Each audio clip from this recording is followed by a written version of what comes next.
Salut les amis, c'est Kickoff et aujourd'hui on va parler de Venom 2. Donc c'est la suite du premier film avec Eddie Brock qui doit apprendre à cohabiter avec son symbiote Venom.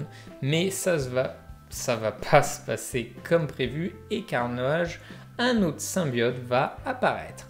Alors, je ne suis pas du tout emballé, voilà. L'histoire n'est pas du tout travaillée, elle n'est pas approfondie, je préfère largement le 1. Le problème, c'est que Venom, c'est quand même un personnage iconique avec un potentiel et une histoire de ouf. Et eux, en fait, ils saccagent tout qui n'a rien à voir avec le produit de base. Alors, il faut savoir que ce film a été fait par Sony. Donc, pour rappel, même si Spider-Man Venom, ça appartient initialement à Marvel, Sony a les droits de Spider-Man et Venom. Et donc ils ont un peu un contrat qui est de dire ok, on accepte de vous redonner une partie des droits pour exploiter Spider-Man dans le MCU, mais tout le reste, Venom et compagnie qui tournent autour de Spider-Man, nous on garde les droits et on fait nos propres films. Et bah Sony, franchement, c'est de la merde quoi. Et ils saccagent tout et du coup, là, le Venom n'a rien à voir avec le produit de base. Le scénario est très light et ça ne s'arrête jamais, c'est trop. Ça aborde mais plein de sujets iconiques et importants. Donc Venom, Carnage, le manoir Ravencroft. Mais c'est survolé de ouf. Et en fait, tu ressors avec plein de questions. Parce que c'est juste, même limite des fois, c'est juste de la mention, quoi. Mais nous, on va en savoir plus. Ensuite, le duo Eddie Brock-Venom, j'y arrive, mais vraiment pas. C'est mal joué, ça va pas ensemble, et cette voix intérieure de Venom est juste horrible. Moi, me casse les oreilles et trop mal faite.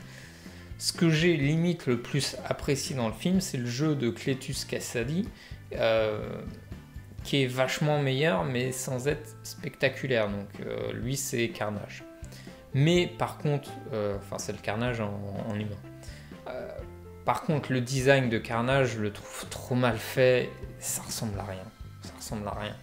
Et il faut pas oublier que Venom et Carnage sont quand même les méchants les plus violents. Et là, ils sont tout dociles. Il n'y a aucun sang de versé, ça colle pas en plus avec leur look. Ils ont quand même un look horrible, effrayant. Et ils sont... c'est des nounours, quoi. Donc... je suis totalement déçu de ce film à ratage, quoi. Par contre, la scène post-générique annonce du lourd de ouf et j'ai hâte de voir le Marvel Universe en action. Franchement, c'est bon. J'ai vu la suite du coup parce que les films sont sortis, donc je sais ce qui s'est passé au moment où je tourne cette vidéo. Mais franchement, sur le moment, quand j'ai regardé Venom 2 et que j'ai vu cette post-générique, mais j'étais limite en fait, tu m'auras donné que ça du film, la scène post-générique, et ça m'aura suffi. Du coup, je donne une note de 1 à ce film. Voilà, franchement.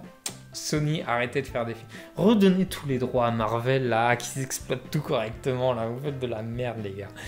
Donc, dites-moi vous en commentaire ce que vous en avez pensé de ce film et votre note. N'hésitez pas à liker, commenter, partager, vous abonner. N'oubliez pas, ceci n'est que mon avis. Et moi, je vous dis à la prochaine pour une autre vidéo. Bye bye!